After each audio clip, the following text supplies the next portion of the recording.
நண்பர்களே, ஆயத்துல்லா அலி காமேனியின் மரணம் ஈரானுக்கு மட்டுமல்ல, ஒட்டுமொத்த உலக அரசியலுக்கும் ஒரு மிகப்பெரிய அதிர்ச்சி வைத்தியம். ஒரு நாட்டின் வான் பாதுகாப்பை முழுமையாக முடக்கி, ஊடுருவி 30,000 பவுண்ட் குண்டுகளை வீசி ஒரு தலைவரை அழிக்கும் அளவுக்கு தொழில்நுட்பம் இன்று வளர்ந்துவிட்டது என்பதை இந்த ஆபரேஷன் எபிக் ஃபியூரி உலகிற்கு உணர்த்தியுள்ளது.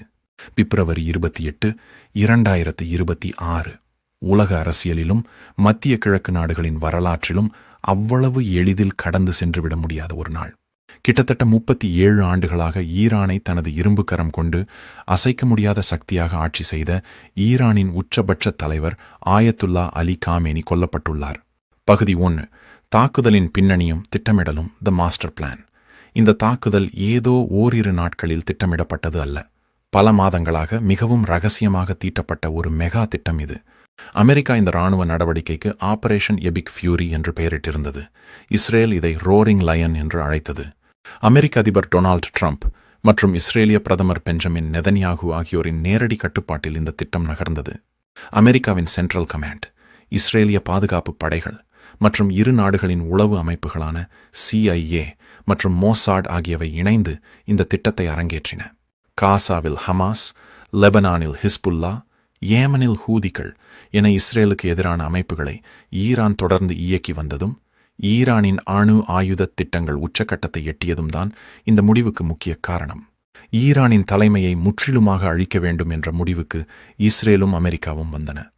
அதற்காக அவர்கள் காமேனியின் இருப்பிடத்தை உளவு செயற்கைக்கோள்கள் மூலமும் ஈரானுக்குள் ஊடுருவியிருந்த மோசாட் உளவாளிகள் மூலமும் ஒவ்வொரு நொடியும் கண்காணிக்கத் தொடங்கினர். பகுதி 2. பயன்படுத்தப்பட்ட அதிநவீன தொழில்நுட்பங்களும் விமானங்களும், the technology and the fleet. இந்த தாக்குதலின் மிக முக்கியமான பகுதியே இதில் பயன்படுத்தப்பட்ட இராணுவ தொழில்நுட்பம்தான்.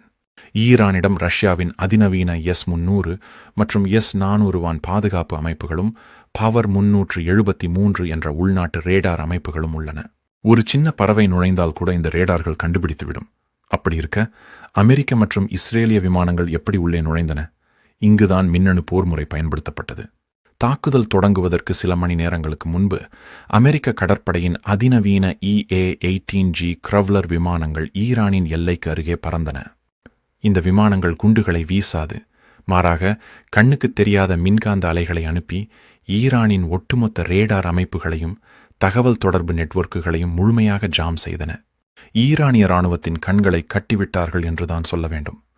ஈரானின் ரேடார் திரைகளில் எந்த ஒரு சிக்னலும் தெரியவில்லை.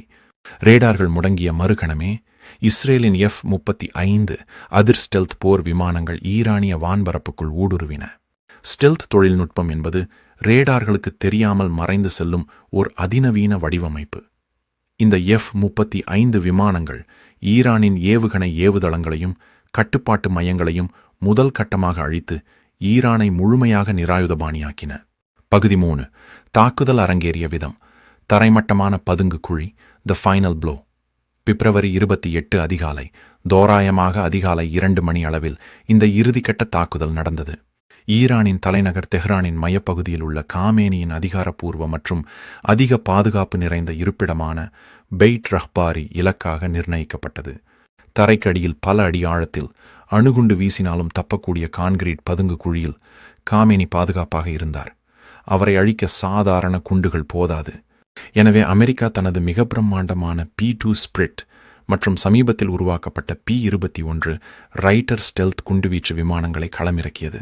இந்த விமானங்கள் அமெரிக்காவின் மிசௌரி மாகாணத்திலிருந்து புறப்பட்டு வழியில் வானிலேயே எரிபொருள் நிரப்பிக்கொண்டு ஈரானை அடைந்தன.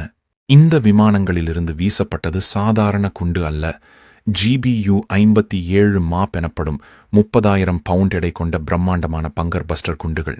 இந்த குண்டுகளின் சிறப்பு என்னவென்றால், இவை தரையில் விழுந்தவுடன் வெடிக்காது.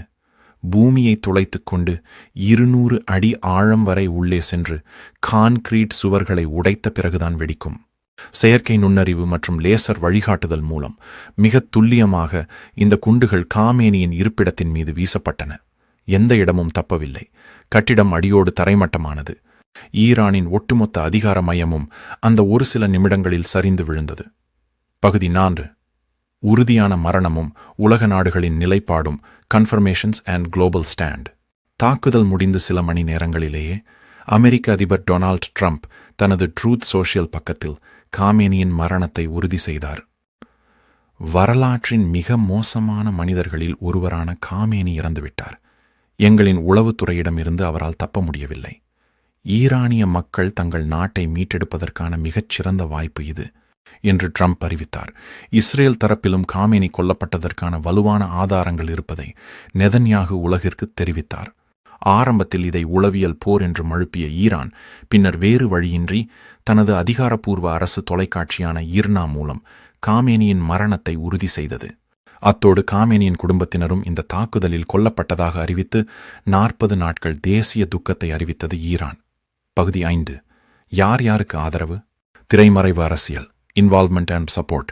இந்த தாக்குதலில் நேரடியாக அமெரிக்காவும் இஸ்ரேலும் மட்டுமே களமிறங்கின. படால் திரைமறைவில் மத்திய கிழக்கு நாடுகளின் புவிசார் அரசியல் மிக முக்கிய பங்கு வகித்தது. சவுதி அரேபியா ஈரானை தாக்குமாறு ட்ரம்பை மறைமுகமாக வலியுறுத்தியதாக இஸ்ரேலிய ஊடகங்கள் செய்தி வெளியிட்டுள்ளன. ஈரானின் அணு ஆயுத வளர்ச்சியும் பிராந்திய ஆதிக்கமும் சவுதி அரேபியா, UAE போன்ற அரபு நாடுகளுக்கு எப்போதுமே ஒரு அச்சுறுத்தலாகவே இருந்து வந்தது. எனவே ஜோர்டான் போன்ற சில நாடுகள் அமெரிக்க விமானங்களுக்கு தங்கள் வான்பரப்பை பயன்படுத்த ரகசியமாக அனுமதி அளித்திருக்கலாம் என்றும் இராணுவ நிபுணர்கள் கருதுகின்றனர். இந்த நாடுகள் இஸ்ரேலின் தாக்குதலுக்கு நேரடியாக ஆதரவு தெரிவிக்கவில்லை என்றாலும் ஈரானின் வீழ்ச்சியை மௌனமாக ஆதரித்தன. பகுதி 6. ஈரானின் அதிரடி பதிலடியும் மத்திய கிழக்கின் பதற்றமும். ரிட்டாலியேஷன். தனது உச்ச தலைவரை இழந்த ஈரான் சும்மா இருக்குமா? உடனடியாக தனது பதிலடியை தொடங்கியது.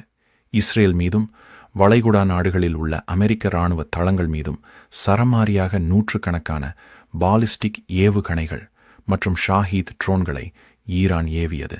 இந்த தாக்குதல்கள் இஸ்ரேலை தாண்டி ஐக்கிய அரபு அமீரகம், பஹ்ரைன், குவைத் ஆகிய நாடுகளிலும் பெரும் பாதிப்பை ஏற்படுத்தின. குறிப்பாக உலக வர்த்தக மையங்களில் ஒன்றான துபாயின் புகழ்பெற்ற பாம் ஜுமேரா தீவு மற்றும் புர்ஜ் அல் அராப் சொகுசு விடுதி அருகிலும் ஈரானின் ஏவுகணைகள் விழுந்து வெடித்தன. துபாய் சர்வதேச விமான நிலையமும் சேதமடைந்தது. ஈரானின் இந்த தாக்குதல்களை முறியடிக்க ஜோர்டான், சவுதி அரேபியா போன்ற நாடுகள் தங்கள் வான்பரப்பில் ஏவுகணைகளை இடைமறித்து அழித்தன. இதன் மூலம் இந்த போர் ஒரு பரந்த பிராந்திய போராக மாறிவிட்டது தெளிவாகிறது. அமெரிக்காவும் இஸ்ரேலும் இணைந்து நடத்திய கற்பனைக்கே எட்டாத ஒரு அதிதுல்லியமான வான்வழி தாக்குதலில் இது நடந்திருக்கிறது. ஒரு சுதந்திர நாடான ஈரானின் தலைநகர் தெஹ்ரானுக்குள் புகுந்து, அதுவும் பல அடுக்கு பாதுகாப்புகளையும் நவீன ரேடார்களையும் தாண்டி ஒரு உச்ச தலைவரின் இருப்பிடத்தை எப்படி அழித்தார்கள்? இது சாதாரண இராணுவ நடவடிக்கை அல்ல, நவீன தொழில்நுட்பத்தின் உச்சம். ஒரு நாட்டின் வான் பாதுகாப்பை முழுமையாக முடக்கி ஊடுருவி 30,000 பவுண்ட் குண்டுகளை வீசி ஒரு தலைவரை அழிக்கும் அளவுக்கு தொழில்நுட்பம் இன்று வளர்ந்துவிட்டது என்பதை இந்த ஆபரேஷன் எபிக் ஃபியூரி உலகிற்கு உணர்த்தியுள்ளது. அவருக்கு பிறகு ஈரானை யார் வழிநடத்துவார்கள் என்ற தெளிவான அடுத்த கட்டத் தலைவர்கள் அங்கு இல்லை. ஈரானின் புரட்சிகர காவல் படை முழு அதிகாரத்தையும் கையில் எடுக்குமா? அல்லது ட்ரம்ப் கணித்தது போல ஈரானில் ஆட்சி மாற்றம் ஏற்பட்டு மக்கள் கிளர்ந்தெழுவார்களா? மத்திய கிழக்கு நாடுகள் இப்போது ஒரு எரியும் எரிமலையின் உச்சியில் அமர்ந்துள்ளன. எந்த நேரத்திலும் இது ஒரு 3ஆம் உலகப் போருக்கான தீப்பொறியாக மாறலாம். அடுத்து என்ன நடக்கப் போகிறது என்பதை நாம் உற்று நோக்க வேண்டிய கட்டாயத்தில் இருக்கிறோம். தொடர்ந்து இணைந்திருங்கள். இன்னும் பல அதிர்ச்சியூட்டும் பின்னணி தகவல்களோடு மீண்டும் உங்களை சந்திக்கிறேன். நன்றி.